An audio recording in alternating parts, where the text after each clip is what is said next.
สบายดีทุกคนมือนี้เช้าดวงมาเลาะลินน้ำตกตาดแตกหลายคนขุนเกินนะไปกับพี่สิโหเนาะทุกคนนะบรรยากาศโคตรดี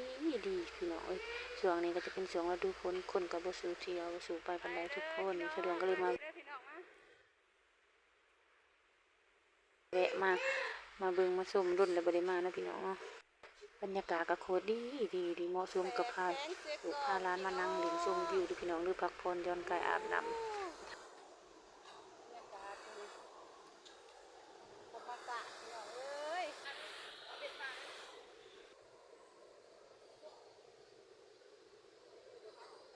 ทันทีก็โอ้บ่อยากให้ว่าเลยทุกคนเอ้ยกว้างดีขนาดถึงกว้างถึงโฮมบ่มีบ่อนนั่งบ่อนดินบ่อนอาบโอ้คักอีหลีพี่น้องเอ้ยผู้ใดเคยมาก็คือสิรู้เนาะพี่น้องเนาะ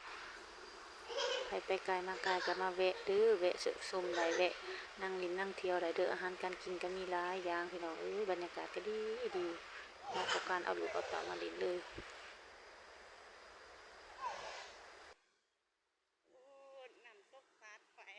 ช่วงฤดูฝนแบบนี้ก็น้ำอยากขุนแน่พี่น้องเอ้ยแต่คันว่าช่วงฤดูแล้งโอ้ยน้ำใส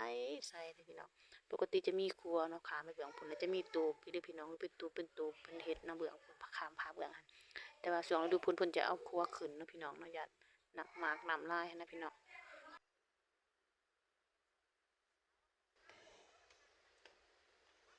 ว้ามานั่งกระตูบนั่งเย็นๆเลยเอา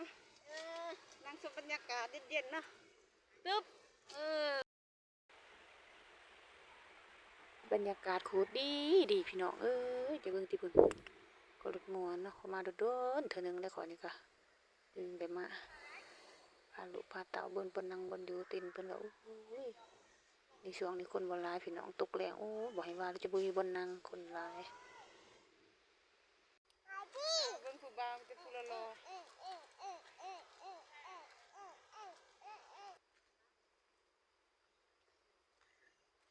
สาวดวงสิพาถ่ายคลิปเลาะชมตับแคมแม่น้ำนี่เด้อพี่น้องเด้อ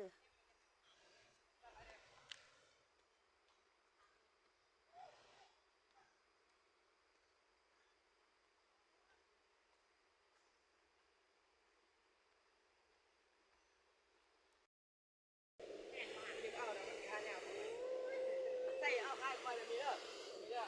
ป้าบ่เรือมเห็นป้าบ่ได้ป้าบ่หืมใช่ป้า